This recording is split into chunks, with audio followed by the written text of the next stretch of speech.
Le président gabonais Ali Bongo Ondimba a été admis dans un hôpital de Riyad. L'annonce a été faite par l'agence de presse officielle saoudienne qui n'a pas fourni de précisions sur la durée ou les causes de l'hospitalisation.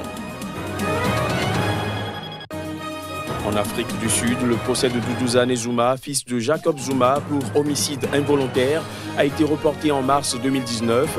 Il est accusé d'avoir causé la mort de 2 personnes dans un accident de la route. Et puis en RDC, l'opposition a manifesté ce vendredi dans le calme, affichant sa crainte de fraude dans les élections de décembre prochain. Des militants des mouvements citoyens ont également marché aux côtés des acteurs politiques. Voilà pour les titres. Bonsoir à tous. Le président gabonais Ali Bongo Ondimba a été admis dans un hôpital de Riyad. L'annonce a été faite par l'agence de presse officielle saoudienne qui n'a pas fourni de précisions sur la durée et les causes de l'hospitalisation. La présidence du Gabon, qui explique qu'il ne s'agissait de rien de grave, a affirmé que le chef de l'État était simplement fatigué. Les détails. Le président du Gabon, Ali Bongo Ondimba, a été admis dans un hôpital de Riyad. C'est ce qu'a indiqué l'agence de presse officielle saoudienne, sans toutefois donner de précision sur la durée ou les causes de cette hospitalisation. Le président Bongo, 59 ans, était censé participer mercredi dernier à un panel du Forum économique Future Investment Initiative à Riyad, mais n'a pas été aperçu lors de la discussion. Les organisateurs n'avaient alors donné aucune explication à son absence. Jeudi, l'agence de presse officielle saoudienne a souligné que le prince héritier saoudien Mohamed Ben Salman a rendu visite mercredi soir au chef de l'État gabonais à l'hôpital King Faisal. Des sources proches de la présidence du Gabon ont affirmé qu'il ne s'agissait de rien de grave et que le président Bongo était simplement fatigué. Ali Bongo est au pouvoir au Gabon depuis 2009, après avoir succédé à son père Omar Bongo, qui dirigeait le pays depuis 1967. En 2016, il a été réélu avec seulement quelques milliers de voix de plus que son rival Jean Ping lors d'un scrutin présidentiel controversé. En Afrique du Sud, le procès de Duduzane Zouma, fils de l'ancien président sud-africain Jacob Zouma, pour homicide involontaire, a été reporté ce vendredi jusqu'en mars 2019. Le jeune homme de 34 ans est accusé d'avoir causé la mort de 2 personnes dans un accident de la route. Les images.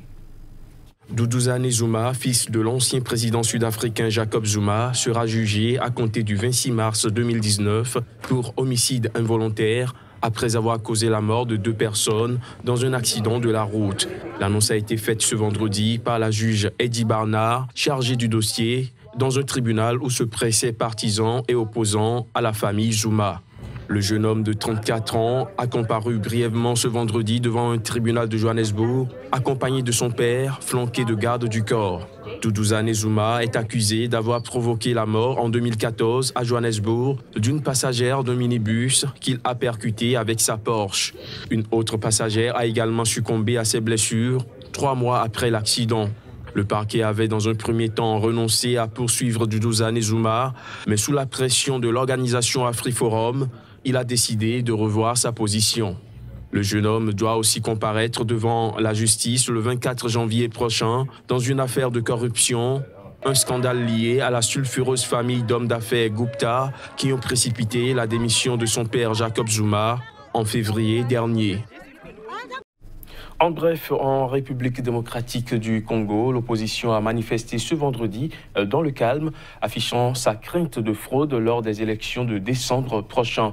À Kinshasa, quelques milliers de manifestants ont parcouru environ 7 km sur le boulevard Patrice Lumumba, l'une des principales artères de la ville, sans incident majeur. Des militants des mouvements citoyens ont également marché aux côtés des acteurs politiques et de leurs partisans.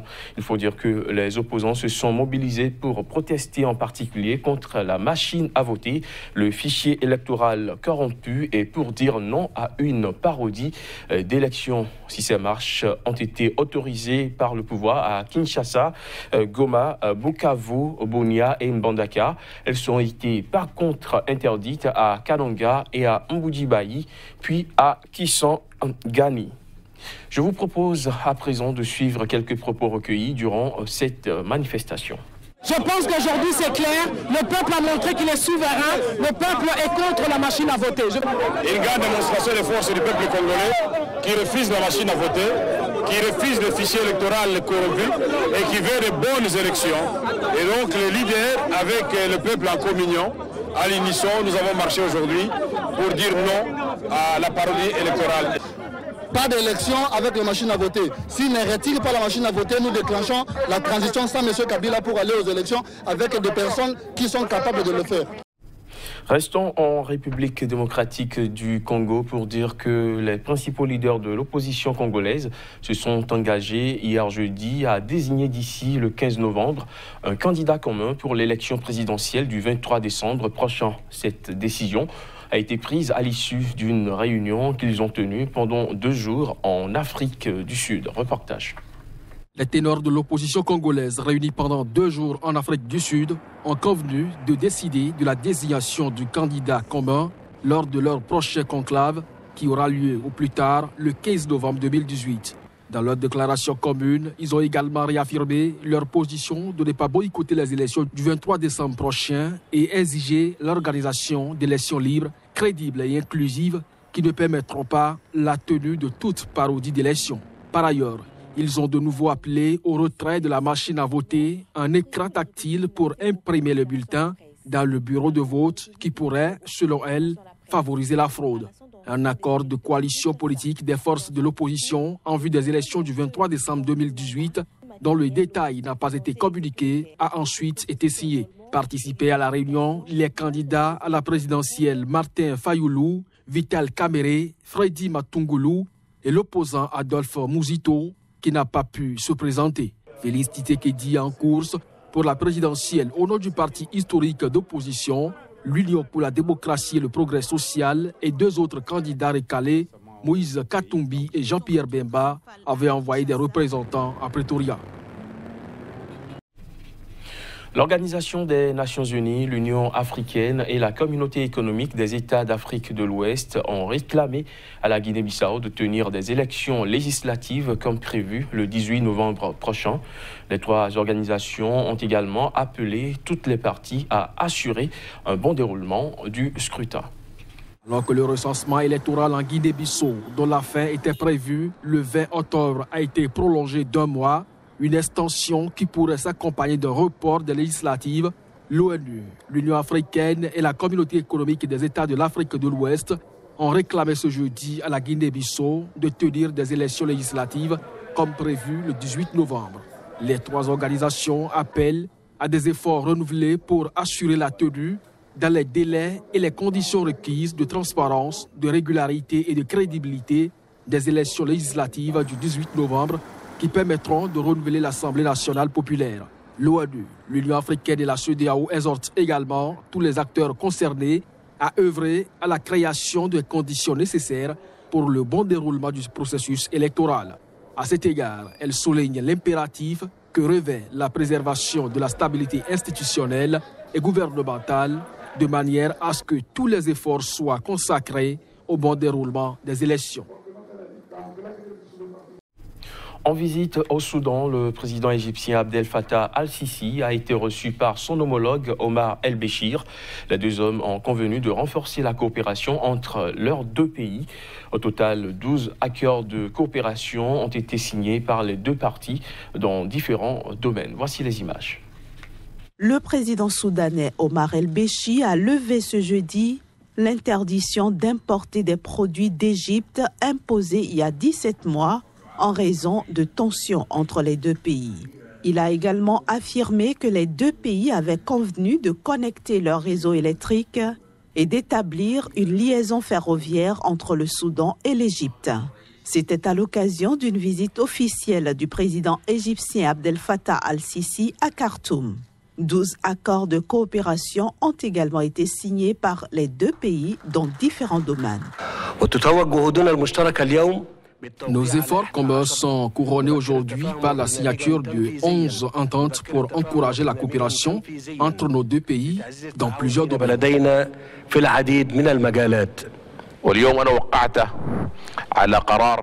Aujourd'hui, j'ai signé une décision pour lever le blocus imposé sur les produits égyptiens destinés à l'importation au Soudan. Et il faut qu'on lève toutes les barrières entre les deux pays. Les présidents Sisi et Béchi avaient affirmé le 19 mars au Caire leur volonté de rapprochement après plusieurs mois de tensions entre leurs deux pays. En effet, les relations entre le Caire et Khartoum s'étaient particulièrement détériorées début 2017 lorsque le président soudanais a accusé l'Égypte de soutenir ses opposants dans les zones de conflit comme au Darfour. Au premier jour de la visite officielle de son président Jean-Claude Juncker, la Commission européenne a signé 4 conventions d'une valeur de 270 millions d'euros avec la Tunisie. Le président de la Commission européenne était en Tunisie à l'invitation du président tunisien Béji Caïd Essebsi. Les détails. Les 4 conventions signées par la Commission européenne et la Tunisie concernent la transition énergétique, l'appui à la réforme fiscale et la promotion socio-économique et solidaire, à la compétitivité et au commerce extérieur, et enfin l'appui au secteur de la justice. D'une valeur de 270 millions d'euros, ces conventions ont été signées lors d'un entretien entre le président de la Commission européenne, Jean-Claude Juncker, et le président tunisien, Béji Caïd Essebsi. Nous avons dédié à la Tunisie un montant depuis 2011 qui porte un montant financier qui porte sur 10 milliards d'euros. Et nous venons de signer aujourd'hui 4 accords qui portent sur un volume total de 270 millions, ce qui prouve que nos relations ne sont pas au point mort, mais qu'elles continuent à s'améliorer chaque jour davantage. En visite en Tunisie à l'invitation du chef de l'État, le responsable européen doit rencontrer ce vendredi le Premier ministre Youssef Chahed. Sa visite survient alors que la Tunisie connaît depuis quelques mois une crise politique en raison d'un conflit qui oppose le Premier ministre Youssef Chahed à une partie de la classe politique. Fin de ce JT, merci de l'avoir suivi.